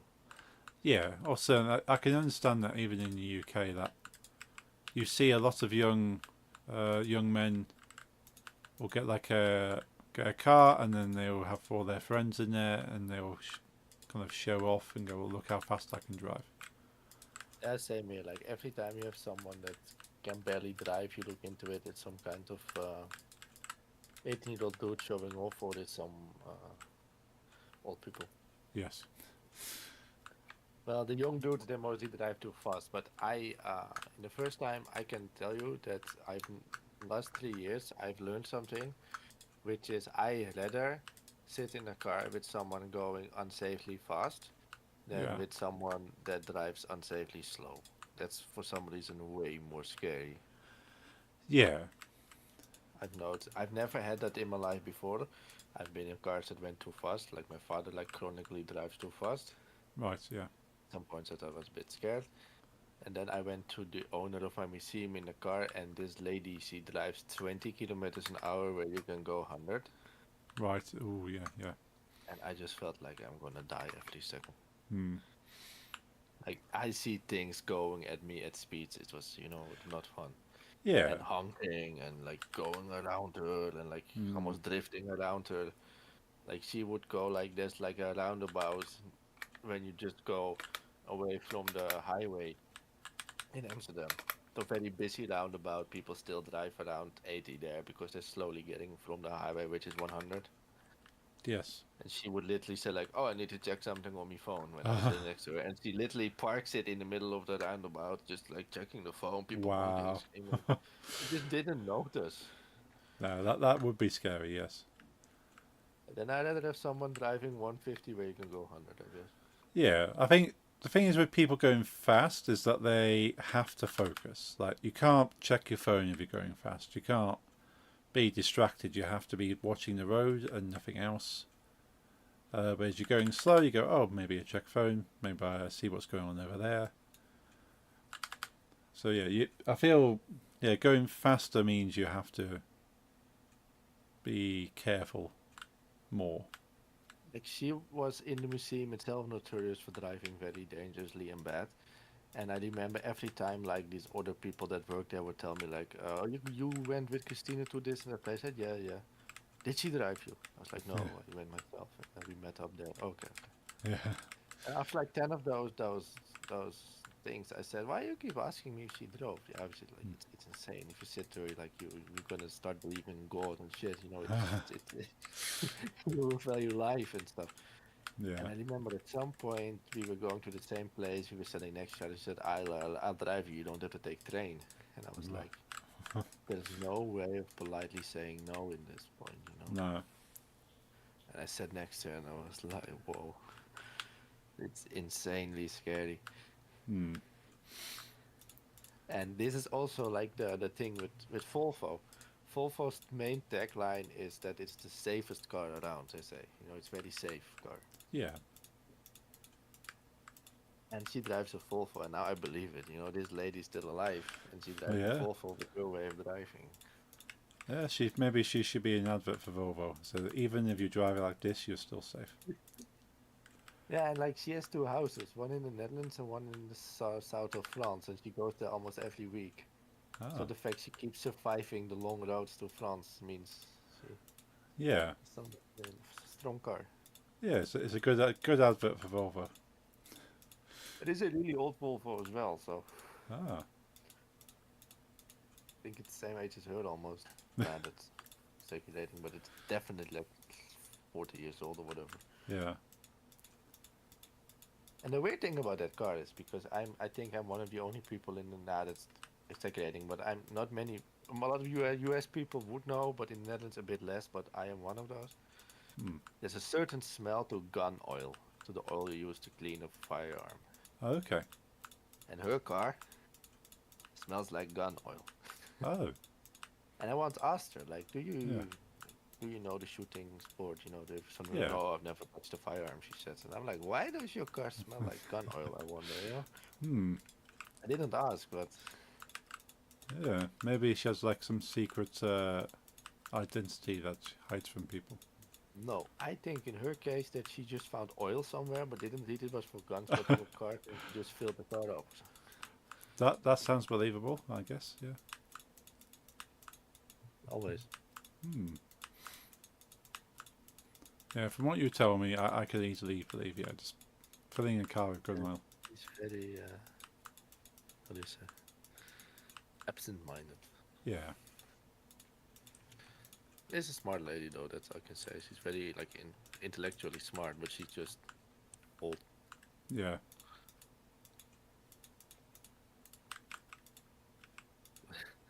But yeah, I've been in her car like twice. Right. One time only in Almere, and that was scary enough. And then literally she picked me up at my house to go to a museum and go out of dinner to like treat me because I was like so helpful to the museum. And I just couldn't say no, but I just knew I had to go highway to Amsterdam in her car. I was like, how do you say no? And I remember my father saying like, just go. Hmm. This woman is not dead herself. Why would she die today in the traffic? You know, Yeah, I like your father's philosophy there. you will survive, which I did. I remember that I wasn't there, but she lost her keys at some point for the museum. Right. This happens a lot of times. Right.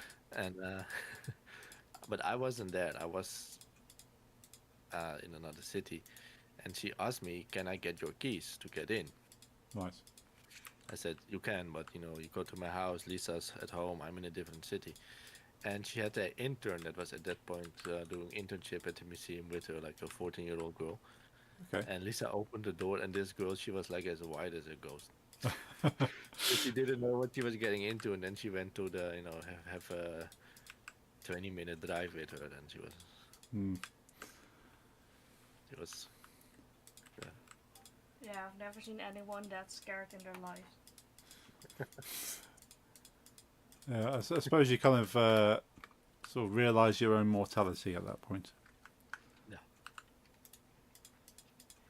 Like, there were dark circles around her eyes, and everything else was just extremely pale. Yeah. And she looked at me like, get me out. And then, like, an hour later, she called me. We Hmm. were playing Call of Duty together, and then she explained to me what happened. Ah. Oh, well. Yeah, I'm gonna go give Ozzy his food. So I'm Okay. gonna log off. Okie dokie. Oh yes, it's that time already. Yeah. Thanks for the games. Yeah, and, thank you. have a good night. Yeah, have a good You want night. to go offline within. Yeah, I'll be going offline now. No. Yeah, cool. Cool. I'll speak to you soon. And, yeah. Yeah, maybe Wednesday if you stream. Yeah, I'll be on Wednesday. I'll be doing some more croc.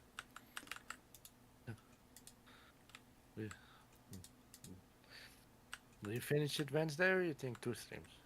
I'll try finishing Wednesday. Depends how hard the level is. 'Cause the level's been quite hard. I think next stream I will finish Zelda. Okay, nice. And after that I've been looking at more Zeldas, but Yeah.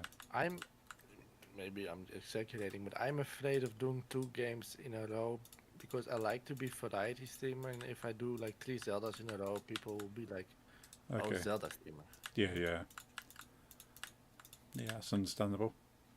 And I found a online game that I was thinking looked really cool, like an MMO that's 100% free to play, and no subscription. Of course, there's a payment option, Yeah.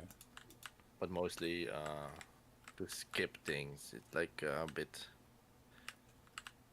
They say it's very playable without paying, but if you want to be like fast with gaining things and don't want to put effort, go pay, Okay, yeah. which is okay to me. Yeah. So, well, I was actually like thinking like, should I like, what do you say,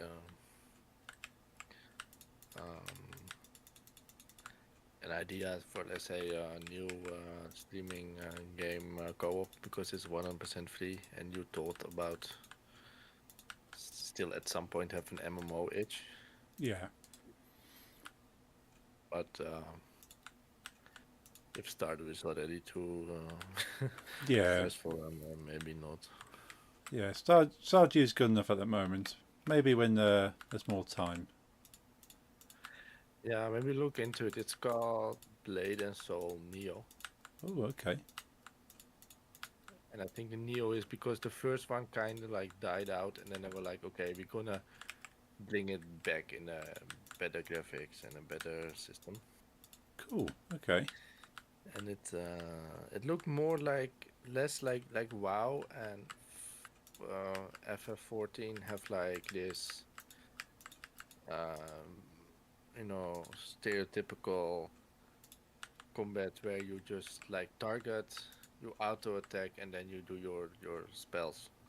Right. On the 1, 2, 3, 4 till equal. Yes. You played WoW. Yeah. FF14 exactly the same, and this one looked a bit more like you do the combat more hack and slash style. Just you hit by actively hitting and shit. Okay. Yeah. It looked very cool. Yeah. But then it's like I will definitely play it myself, but that's why I wanted to like tell it like maybe if we all play, then we all same amount level. Yeah, it'd be worth looking at the very least. But yeah, certainly can put a lot of time into an MMO these days. No. Well, I mean, I definitely plan on having 14 still be my main, so I would definitely never get a second subscription-based MMO. No. I've never in my life had two at the same time subscription-based. Oh no. Well, so if any, some people have told me like, yeah, WoW Classic's cool, New WoW is also cool. They changed the shit back to cool ways. I mean, I believe it, but I just don't want to play WoW and FF14. Oh no. Both of those would be way too much. Also money-wise. Oh yeah. Yeah, with the amount of money that Blizzard has earned from WoW, I can't understand why they would charge as much as they still do. But then it's just greed, I suppose. It's just more money. Well, it's people pay. Yeah. As long as people Don't pay. fix what isn't broken. As long as we make a lot of money and like still 17 million. I'm just saying a number. People pay this amount of money to us, and we will get it. Yeah. Why make it? If let's say the servers run dry because everyone at Reddit says, okay, it's a nice game, but I can't afford this amount of money, then they would lower it. But no one says that, so why change? True. This is true. And I could swear that when I started WoW, when this was around Burning Crusade, so the first expansion, it was around 5 to 7 euros a month. Yeah. Now it's like 13. Ooh. Yeah. But same with RuneScape. RuneScape used to be 4 euros a month. Now it's 12. Ah. Yeah. I quit RuneScape as well. Because that's the fuck thing is, in my opinion, and I'm really going to the cat. You pay the game. You gotta buy the game for a full on game price most of the time, and expansions always are 40 to 60 euros as well. Yeah. You pay full price for the games. Then you buy a subscription, which is around 12 to 14 euros a month, I believe, most MMOs. Yep. And then it's completely filled with microtransactions. Oh yeah. Like any fun-looking skin, etc. in Final Fantasy 14 or WoW, it's like 30 euros in the online store. Mm. Well, I say WoW. I don't know. We haven't played since 2011, but I quit at Mist of Pandaria. I don't know when you quit, but Yeah, I quit just before. I think the ones with the werewolves, I think, was the. okay. Then I played one more expansion compared to you. I played Cataclysm till the end, Yeah. and then Mr. Pandaria came out, and I kind of lost interest. Yeah, I definitely quit before the Pandas. Which I would have liked to have played as the Pandas, but I just couldn't. It wasn't just that; it was that I just can't play this anymore. Yeah, same. Yeah, it was just too much of my time. Yeah. Yeah, it did get bad because I would like go to work and then immediately come home, eat and play WoW. That's it. Then wake up, go to work, come home, eat, play WoW. Well, I'll talk to you whenever. Yeah. Probably Wednesday and probably earlier in Discord, whatever. Of course. Enjoy your weekend. I'll speak to you then. Yes, awesome. Thank you. Yeah. Let's have a good night. Night. Yeah, bye. And disconnect. Alright folks, we've run over a little bit. Well, that's it for today. Hope you've enjoyed the Minecraft and the chats. We're back on Wednesday doing Croc, Legend of the Gobbos. See if we can get a little bit further. But until then, hope you enjoy the rest of your Monday. Enjoy your week, and I shall see you all on Wednesday. Hope you have a good night. Good night.